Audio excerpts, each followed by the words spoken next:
Sir may I come in? Good afternoon sir. Sunil बैठिए। Good afternoon sir. Sunil, आप कहाँ से हैं? जी सर, मैं मिर्ज़ापुर डिस्ट्रिक्ट का रहने वाला हूँ। मैं मिर्ज़ापुर से, हम लोगों का परिचय करा दीजिए। सर, मिर्ज़ापुर जो है उत्तर प्रदेश का एक ज़िला है जो बनारस के बगल में है, और मिर्ज़ापुर में जो है माँ विंध्यवासिनी का शक्तिपीठ है चर्चित, और एमपी का बॉर्डर इस ज़िले से लगता है।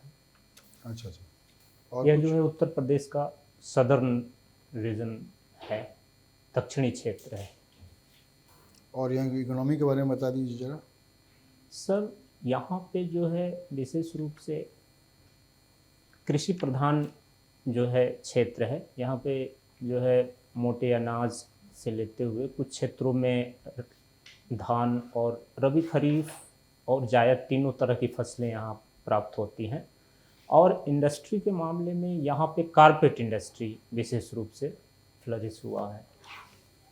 बहुत सारे मिनरल्स भी यहाँ प्राप्त होते हैं। सुनील, आपने बताया कि ये साउदर्न मोस्ट एरिया में पड़ता है, यूपी के, है ना? जी सर। ये इलाका सोनभद्र के साथ भी, है ना, जुड़ता हुआ है।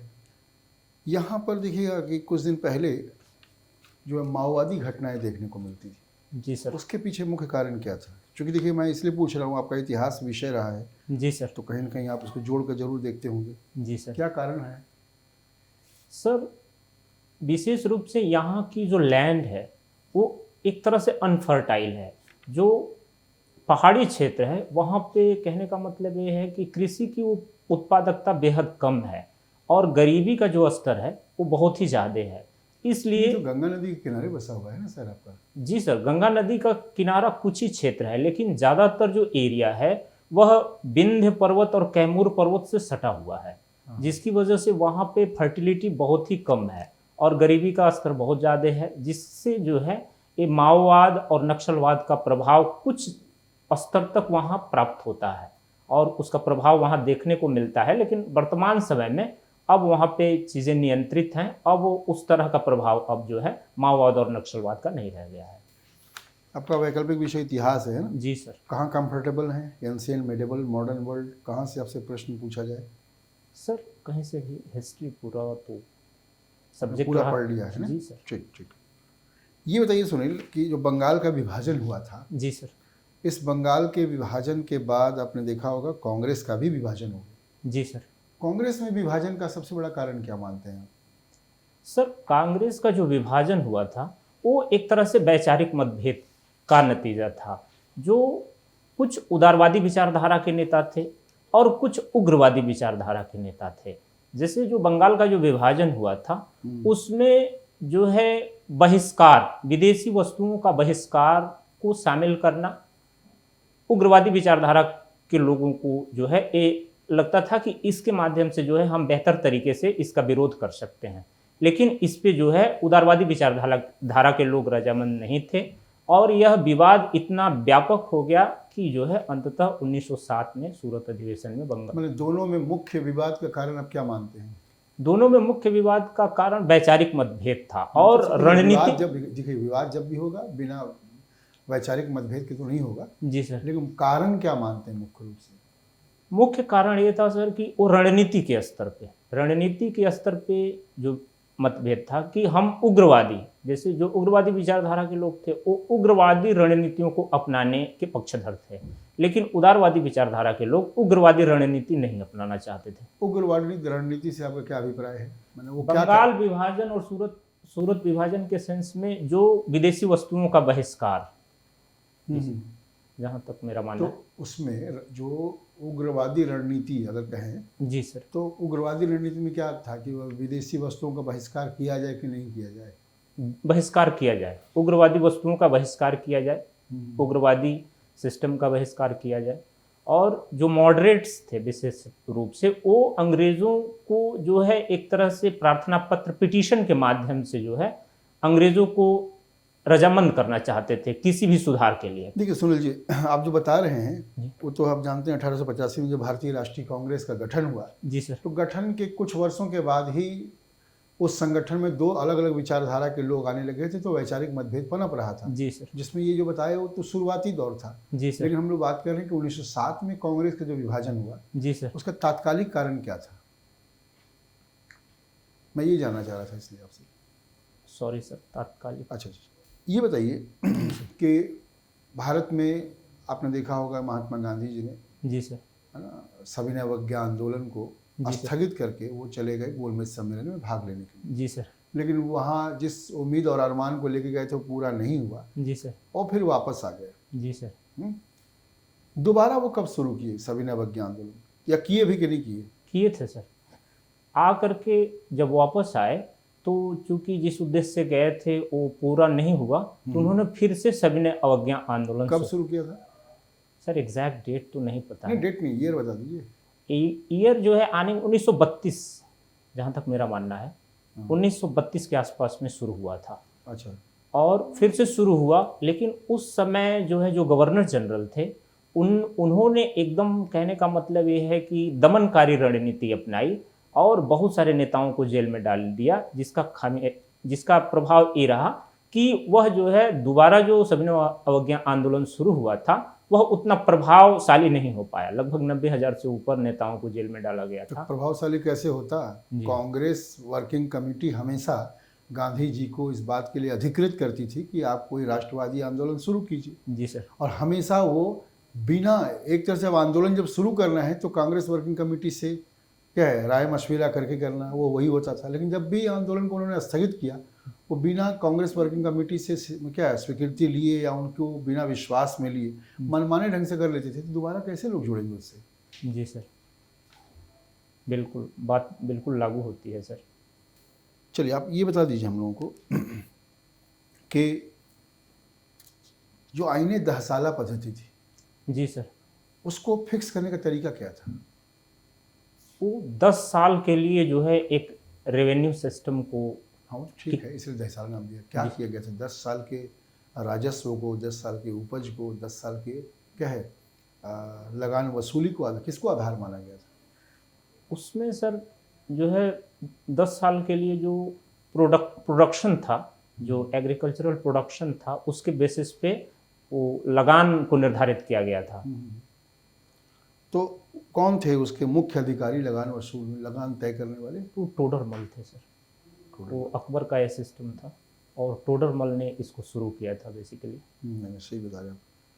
अभी बताइए कि अकबर के कोई ऐसे काम के बारे में बताइए जिसको आप मानते कि अगर अकबर आज भी होते उस समय तो ये उनका जो निर्णय होता ज़्यादा प्रासंगिक होता। सर उन्होंने जो सुलह कुल का सिद्धांत लाया था, जिसके अंतर्गत विभिन्न संप्रदायों के अंदर जो सौहार्द की भावना विकसित करने का जो उनका तरीका था, वह आज के समय में बहुत ही कारगर साबित होता, क्योंकि जो है आज सांप्रदायिक विद्वेष का स्तर जो है काफ़ी ज़्यादा हो गया है और इसके माध्यम से जो है आज के समय में इस समस्या का समाधान पाया जा सकता था। किस विषय के लेक्चरर हैं आप? सर मैं इंग्लिश लिटरेचर का हूँ। इंग्लिश लिटरेचर के हैं? जी सर। और आपने हिस्ट्री रखा हुआ है? जी सर। क्यों भाई साहब? एक्चुअली सर हिस्ट्री जो है काफ़ी पॉपुलर और स्कोरिंग सब्जेक्ट हमको लगा, और कुछ अपने सीनियर्स से भी मैंने बात किया जिससे लगा कि ये काफ़ी स्कोरिंग है, जिसकी वजह से मैंने हिस्ट्री रख लिया। तो अगर कोई पॉपुलर होगा तो प्रशासन में आप उसकी तरफ झुक जाएंगे? पॉपुलर का कहने का मतलब आपके समक्ष शिल्पा शेट्टी आ गई।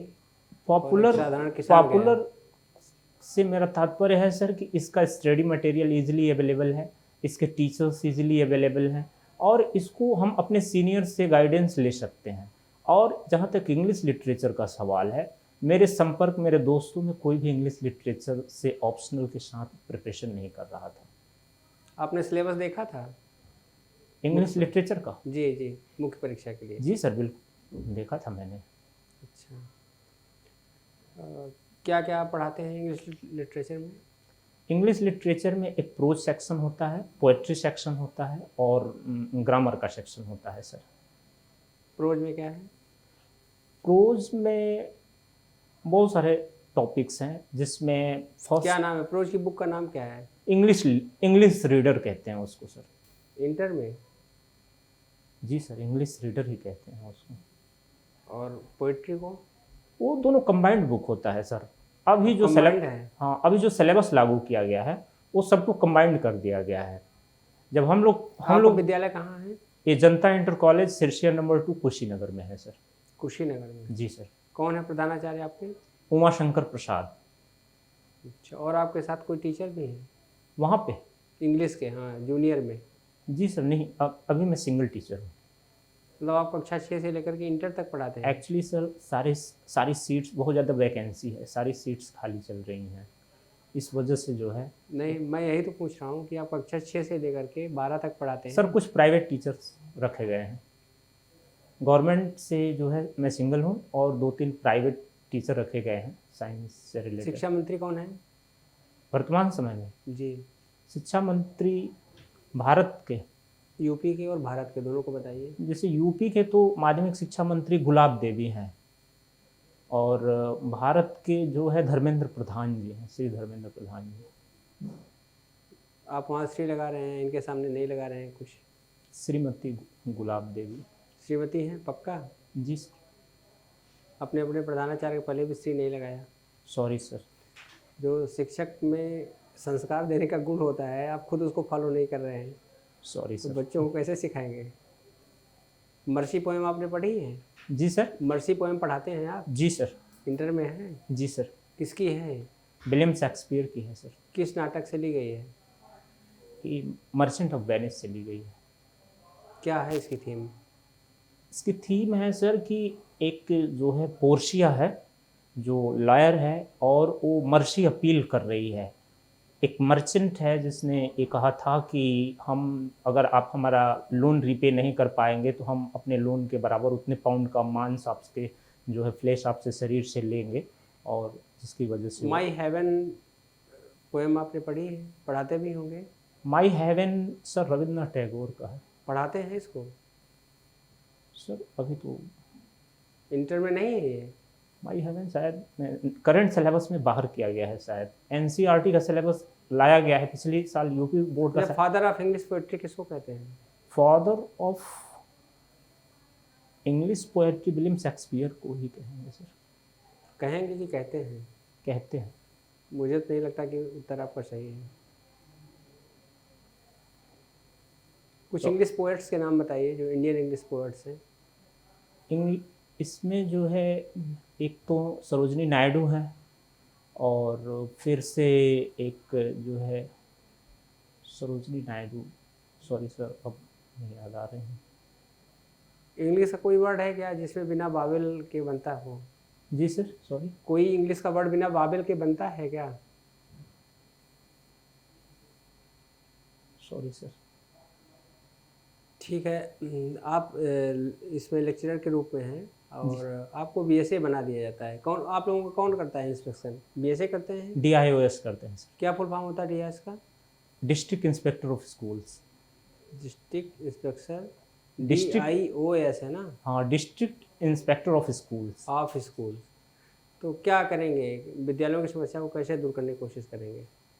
सर जहाँ तक मेरा मानना है कि जो भी समस्याएं होंगी, जैसे टीचिंग स्टैंडर्ड से रिलेटेड, तो उनके इंस्पेक्शन के थ्रू जो है उनमें सुधार क्या समस्याएं होंगी? क्या क्या समस्याएं आपके विद्यालय में? सपोज करिए कि आप DIOS बन करके अपने ही विद्यालय में गए निरीक्षण करने। जी सर। जहाँ पर आप पढ़ाते रहे हैं। जी सर। क्या करेंगे?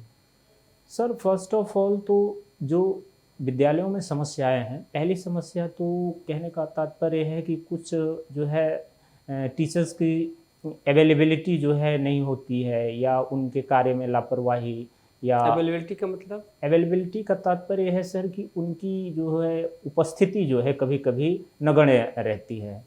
तो इसके लिए जो है रेगुलर इंस्पेक्शन काफ़ी कारगर होगा। उसके अंतर्गत इसके अतिरिक्त तो बहुत सारे टीचर्स जो होते हैं वो क्लास में नहीं जाते हैं, या क्लास में जाना पसंद नहीं करते हैं। तो इसके लिए जो है उनकी मॉनिटरिंग, उनके काम, उनके सिलेबस उन्होंने कंप्लीट किया कि नहीं किया, इन सारी चीज़ों की मॉनिटरिंग के थ्रू जो है। कैसे पता करेंगे सर हम रेगुलर इंस्पेक्शन के थ्रू। कहाँ जाएंगे इंस्पेक्शन करने? स्कूल में कहाँ जाएंगे? स्कूल में जाएंगे सर। स्कूल में कहाँ? क्लास के अंदर। क्लास के अंदर? जी सर। किससे फीडबैक लेंगे? स्टूडेंट से। क्या पूछेंगे? कि आपका सिलेबस कितना कंप्लीट हुआ है, कितना अधूरा है, कौन कौन से सर पढ़ाने आते हैं, उन्होंने कौन। कह रहे सर ने पूरा सिलेबस कंप्लीट कर दिया है। तो सर स्वीकार्य है। स्वीकार्य है? जी सर। आप खुद टेस्ट नहीं करेंगे कि सिलेबस का कुछ भाग पूछें उनसे कि आता है? वो तो डर के मारे बोल ही देंगे। बिल्कुल सर, पूछा कहने को हर ठीक चीज़। ये न्यू एजुकेशन पॉलिसी में इंटर लेवल पर क्या परिवर्तन हुआ है? सर जो न्यू एजुकेशन पॉलिसी है उसमें 5+3+3+4 को कॉन्सेप्ट लेके आया गया है। तो जिसमें 3 ईयर से शुरू किया जा रहा है। 3+5 8 ईयर्स हुआ, और 8+3 और फिर 3 फिर 4। अच्छा, नहीं ये तो मान लीजिए एज लेवल पर हो गया, और क्या परिवर्तन हुआ? उसके अतिरिक्त सिलेबस में परिवर्तन किया गया है सर। सिलेबस को काफ़ी प्रैक्टिकल बनाया गया है, बनाने की बात कही गई है। वोकेशनल एजुकेशन पे फोकस किया गया है, और उनकी मॉनिटरिंग उसके सिलेबस को जो है अकॉर्डिंग टू करंट सिचुएशन करके जो है बहुत सारी चीज़ें लागू है। साइंस एंड टेक्नोलॉजी को ऐड किया गया है, बहुत सारी चीज़ों को। अच्छा, ग्रेडिंग क्या है? इसके अंतर्गत सर ये है कि बच्चों का जो परसेंटेज है उसकी बेसिस पे नहीं, ग्रेड के बेसिस पे किया जाएगा। इससे ये फ़ायदा है कि बच्चों के अंतर्गत जैसे 60% फर्स्ट डिवीज़न होता है, 59 हो गया तो वो सेकंड डिवीज़न हो गया, 1% में जो है वो उसका वो प्रभावित हो गया। तो ग्रेडिंग सिस्टम में ये सारी खामियों को दूर करने की बात की गई है कि इससे जो है स्टूडेंट्स डिमोरलाइज नहीं होगा। वो पता नहीं लगा पाएगा कि वो किस स्तर पे है या कितना से वो फर्स्ट ग्रेड या सेकंड ग्रेड में रह गया है। अच्छा, आप इतिहास के विद्यार्थी भी हैं। जी सर। तो ये बताइए किस कमीशन में इंटर कॉलेज को डिग्री कॉलेज अब से अलग कर दिया गया था? इंटर कॉलेज को डिग्री कॉलेज से अलग किया गया था। पहले इंटर कॉलेज डिग्री कॉलेज की कक्षाएं साथ ही होती थी ना? जी सर। मतलब सेम इंस्टीट्यूशन में दोनों होते थे। जी सर। तो कौन सा कमीशन आया था जो दोनों को अलग कर दिया? Sorry sir. अच्छा, राधा कृष्ण कमीशन, राधा कृष्ण आयोग के बारे में जानते हैं? जी सर, 1948 में राधा कृष्ण कमीशन आया था। क्या उसकी रिकमेंडेशन थी? उसके रिकमेंडेशंस थे कि जो है टीचर्स ट्रेनिंग की जाए, और विमेन एजुकेशन पे फोकस किया जाए, और सिलेबस को जो है वोकेशनल एजुकेशन। अच्छा, टीचर्स ट्रेनिंग के लिए क्या उन्होंने बताया था? वो डिस्ट्रिक्ट लेवल पे जो है ट्रेनिंग कॉलेजेस की बात उन्होंने की थी। और बहुत सारे रिकमेंडेशंस थे जो है, जैसे जो है सिलेबस को काफ़ी प्रैक्टिकल करना, प्रैक्टिस बेस्ड सिलेबस लाना, और साइंस एंड टेक्नोलॉजी पे फोकस करना। वो छोटे छोटे रिकमेंडेशंस थे सर। आप बीएड किए हैं? जी सर। अच्छा, गांधी जी की शिक्षा पद्धति क्या थी? गांधी जी की शिक्षा पद्धति सर बेसिक एजुकेशन थी, बेसिक एजुकेशन, जिसके अंतर्गत लर्निंग बाय डूइंग उन्होंने फोकस किया था कि हम चीज़ों को करके सीखेंगे, और अपने जीवन में जो है प्रैक्टिस बेस्ड एजुकेशन को एडॉप्ट करेंगे। इसके अंतर्गत उन्होंने पढ़ाई के साथ साथ काम पे भी फोकस किया था कि बच्चे सेल्फ डिपेंडेंट हो जाएंगे बच्चे। अच्छा, न्यू एजुकेशन पॉलिसी में उनके कौन से गुण अपनाए गए हैं? 2020 न्यू एजुकेशन पॉलिसी। 2020 इसके अंतर्गत जो है वोकेशनल एजुकेशन पे फोकस करना। अच्छा, पहला हो गया। और जो है सॉरी सर, शिक्षा से क्या आशय होता है? शिक्षा जो है हमारे व्यक्तित्व के विकास से संबंधित है, जिसके बारे में महात्मा गांधी जी ने कहा है कि by education I mean an all round drawing of the best in child and man's body mind and spirit. हमारे आंतरिक गुणों का विकास करना और हमारे व्यक्तित्व का विकास करना ही शिक्षा है। अब वैल्यू बेस्ड एजुकेशन की बात की जा रही है। जी सर। ऐसा क्यों?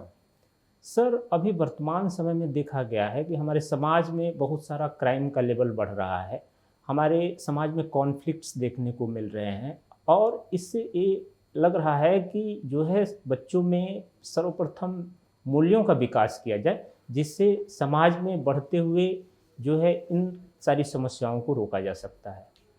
ठीक है, एक लास्ट क्वेश्चन है, बता दीजिए कि आप के अंदर कौन से ऐसे 2 गुण हैं जिसके कारण आपको प्रशासनिक सेवा में चयनित कर लिया जाए?